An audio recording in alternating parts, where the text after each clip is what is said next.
소선지서를 보기 위해서 구원역사 도표를 통해서 우리가 이제 소선지서 오늘 또 봐야 될 7권의 책의 위치를 보겠습니다.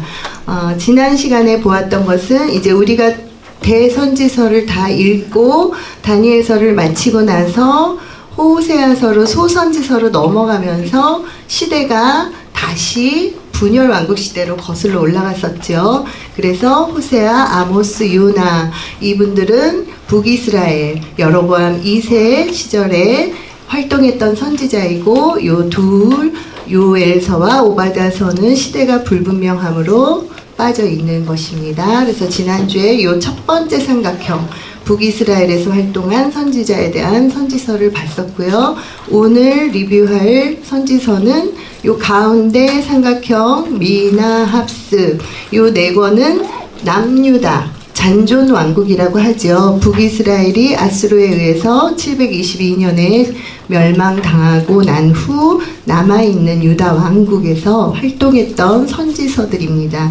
그리고 이 미가 선지자는 이사야 대선지서를 쓴 이사야 선지자와 동시대에 활동했기 때문에 이렇게 따로 돼지꼬리로 표시가 돼 있습니다. 그래서 이 두 사람은 히스기야 왕 때, 그러니까 남유다의 그러니까 잔존 왕국으로서의 남유다의 초반 부분이죠. 그래서 700년경. 그래서 가운데 삼각형 중에서도 요 앞부분이 700년 정도. 그래서 위로 60년, 아래로 60년 이렇게 삼각형의 연도가 구별이 되어 있는 것을 기억하면 좋고요.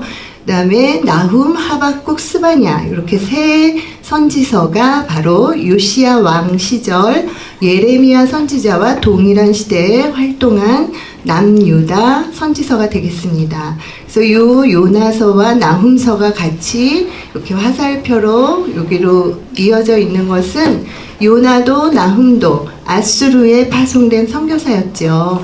이 요나는 아수르의 수도인 니느웨에 회개를 촉구했고 나훔은 또 이때 시간이 100년 정도 흐른 후 다시 아수르에게 경고를 했지만 그 아수르는 북이스라엘을 멸망시키고 나서 나중에 바벨론에 의해서 결국 BC 612년에 멸망당하게 됩니다.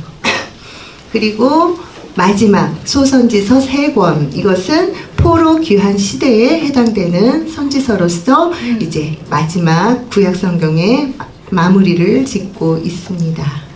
그래서 여기까지 보고요. 네, 넘어갔죠. 그래서 소선지서 가운데 삼각형 바로 남유다에서 활동한 선지자들의 선지서. 이 선지서는 4권의 선지서는 주제가 복음입니다. 그런데 이 복음은 양면성이 있죠. 항상 구원과 심판이라는. 그래서 복음, 심판 이것이 4권의 책이 번갈아 등장을 합니다. 근데 이걸 하기 전에 그거 하나를 해야겠네요. 구약 성경이 3등분으로 나누어지죠. 양쪽에 날개가 있다. 그리고 몸통이 있다. 기억하시죠? 한쪽 날개는 무슨 서? 역사서. 한쪽 날개는 선지서. 가운데는 시가서이자 체험서. 이게 몸이니까 체험서. 이렇게 기억하시고 역사서 17권, 선지서 17권. 역사서 17권은 메시아를 통하여서 구속 역사가 발생한다는 것을 중점적으로 기록하고 있는데 이 역사서에 대한 해설서가 선지서다. 이렇게 기억하시면 되고 17권 중에 앞부분의 5권은 모세오경 대선지서. 그리고 나머지 12권을 이 팔로 기억하시면 쉽습니다. 왜냐하면 5권, 4권, 3권으로 나누어져요. 여기가 제일 기니까 5권, 그 다음에 4권, 어깨가 3권. 이쪽도 똑같아요. 역사서, 선지서 5, 4, 3. 그런데 이 5는 똑같이 구원이 주제예요. 여기는 복음, 여기는 성전. 구원의 복음은 성전입니다. 여기도 구원의 복음은 성전입니다. 그래서 소선지서의 결론치, 성경의 역사서와 선지서의 결론치는 성전이다. 두 어깨는 성전. 이렇게 기억하시면 됩니다. 그리고 성전의 역사서의 마지막 책은 에스라, 느헤미야, 에스더. 그리고 선지서의 마지막 책은 학개, 스가랴, 말라기. 그렇죠. 그래서 이렇게 기억하시면 오늘 저희들이 보는 말하자면 선지서의 하나, 두 번째, 5, 4, 3인데 4권짜리 복음이 주제인 4권의 책을 보는 것입니다. 그래서 미가와 나훔이 짝이 되어서 복음과 심판을 번갈아 이야기합니다. 또 하박국과 스바냐가 짝이어서 복음과 심판을 이야기합니다. 앞에 2권은 이론적인 복음과 심판을 얘기하고요. 뒤에 2권은 실천적이고 실제적인 심판과 복음을 이야기해주고 있습니다. 한 권씩 한번 보겠습니다. 넘어가질 않아요. 네, 이게 그래서 미가서는 고전적인 복음서다, 이렇게 복음이다 말할 수 있습니다. 현대적인 복음은 신약의 로마서라고 할 수 있겠죠. 그래서 미가는 인간의 1장에서 3장에서 앞부분에서 미가 선지자는 인간의 본질적인 죄가 바로 우상 숭배이고요. 이 우상 숭배라는 죄의 결과로 말미암아 예루살렘은 멸망당할 것이고 성전이 파괴될 것을 예언합니다. 그러면서 4장, 5장에서는 본질적인 복음이 메시아 왕국을 세우는 본질적인 복음이신 예수 그리스도께서 유다 베들레헴에서 탄생하셔서 백성을 구원할 것을 또한 예언을 합니다. 그리고 6장, 7장 마지막 결론 부분에 가서는 하나님의 요구, 곧 사람을 구원하는 복음의 요구죠. 그 요구로서 겸손히 하나님과 동행하는 삶이, 그것이 하나님의 요구인데, 이것은 우리가 이렇게 행하고자 한다고 해서 되는 게 아니라 겸손하여서 나귀를 타고 오신 예수 그리스도, 그분께서 우리를 하게 하실 때 이 삶이 가능하다 하는 겸손의 복음 예수 그리스도를 나타내주고 있습니다.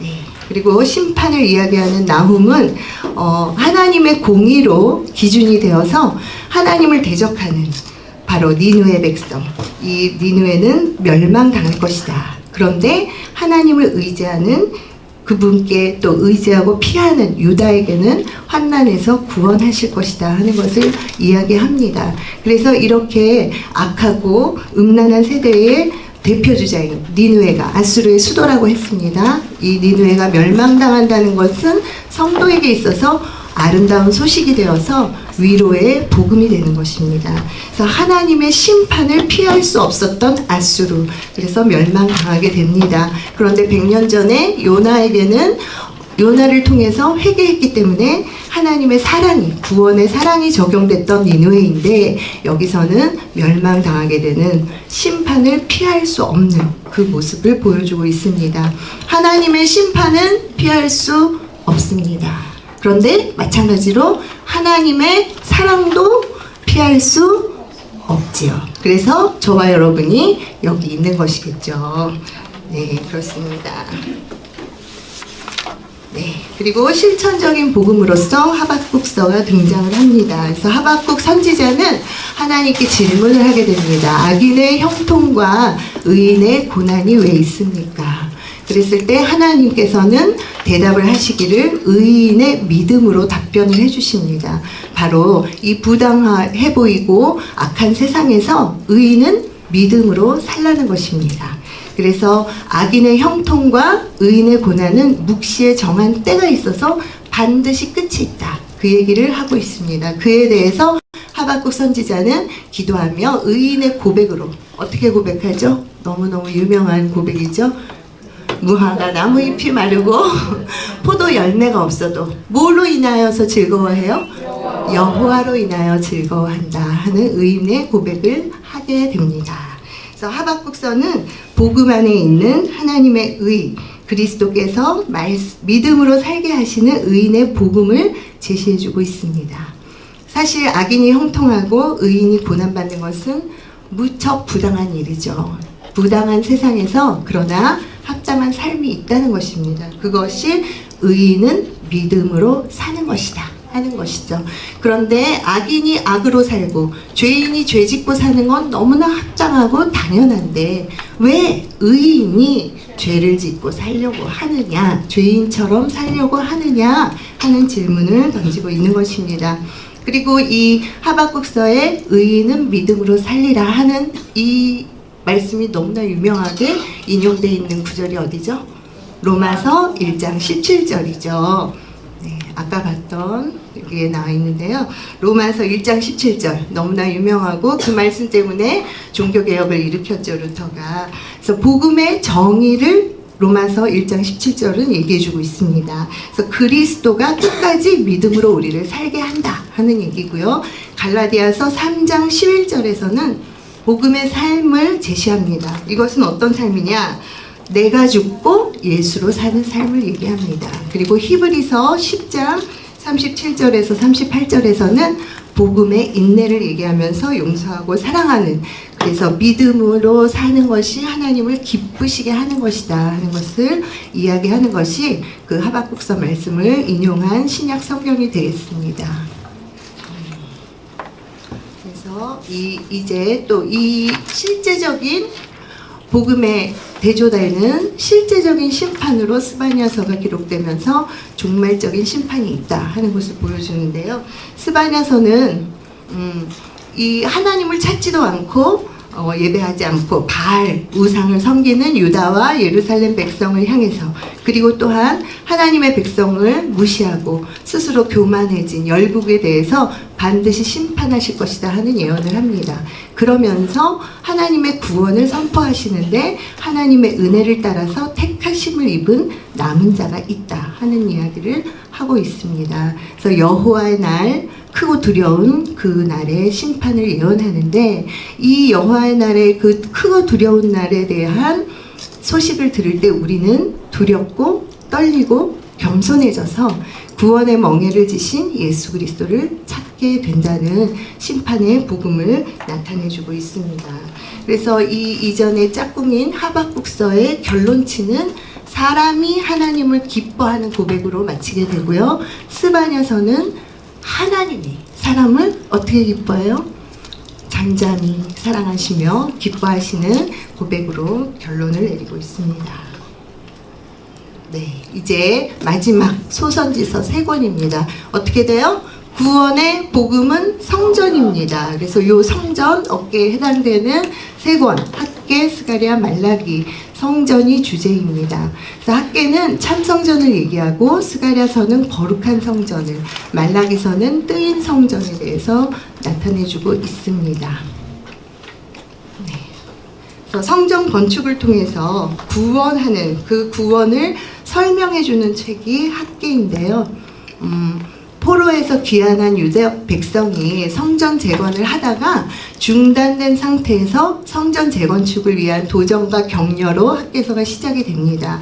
그리고 1장에서 하나님의 감동으로 성전 건축이 시작되자 2장에서는 성전 재건축의 복을 예언하게 되는 내용입니다. 그래서 성전 재건축이라는 것은 궁극적으로 건물이 아니었죠. 건물이 아니고 우리 안에 임마누엘로 거하시는 예수 그리스도께서 성전의 모형이 되시고, 참성전은 우리가 바로 참성전에 나타내주면서 그 예표로서 성전의 재건축을 보여주고 있는 것입니다. 그래서 이 성전의 재건축은 바로 옛사람을 허물어뜨리고 새 사람을 세워서 새 창조의 복을 누리게 하는 것입니다. 정말 아멘이지요. 네, 아멘입니다. 스가랴서는 이제 정말 거의 결론에 도달하면서 거룩한 성전의 완성을 얘기해 줍니다. 그래서 거룩한 성전을 통해서 구원의 방법을 제시하고 있습니다. 스가랴서는요 1장에서 8장 전반부에서 성전 건축을 진행하는 과정을 8가지 환상을 통해서 아주 밝히 보여줍니다.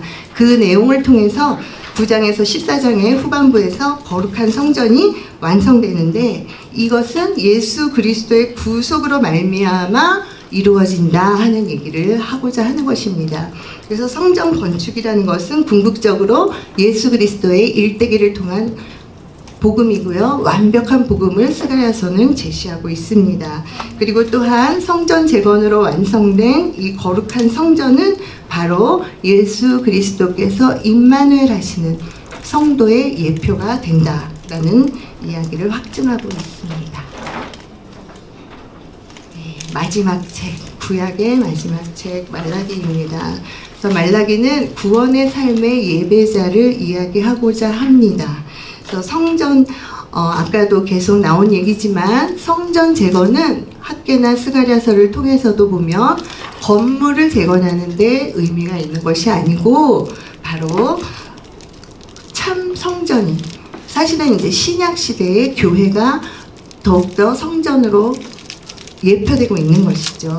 그래서 이러한 내용을 바탕으로 성전 재건의 목적은요, 참된 예배와 율법을 준수하는 생활이라는 것을 나타내주고 있습니다. 그래서 참된 예배라는 것은 산제물의 삶이 되는 것이죠. 그런데 말라기 시대의 백성은 타락한 생활을 합니다. 그래서 이것에 대해서 말라기는 이렇게 타락되었지만 참 성전의 생활을 하게 하기 위해서 새 언약의 예수 그리스도께서 오실 것이라는 것을 예언하고 있습니다. 그래서 우리의 정말 예수 그리스도께서는 우리의 불순종하는 그 우상 숭배하는 것들을 어떻게 해요? 뜨인 돌, 아무도 손대지 아니한 뜨인 돌로 깨뜨리시고 날려버리고 치료의 광선이 높이 떠올라서 불순종하는 우리의 마음을 어떻게 합니까? 치유하고 회복시킬 것이다. 그래서 참 성전으로 완성되어 간다 하는 복음을 이야기하고 있습니다. 그래서 정말 선지서를 보면 볼수록 또 구속사로 관통하는 예통을 통해서 정리하면 할수록 놀라운 것은 복음입니다. 정말 아름답고 감사하고 놀라운 복음의 복을 우리는 누리고 있습니다. 아멘.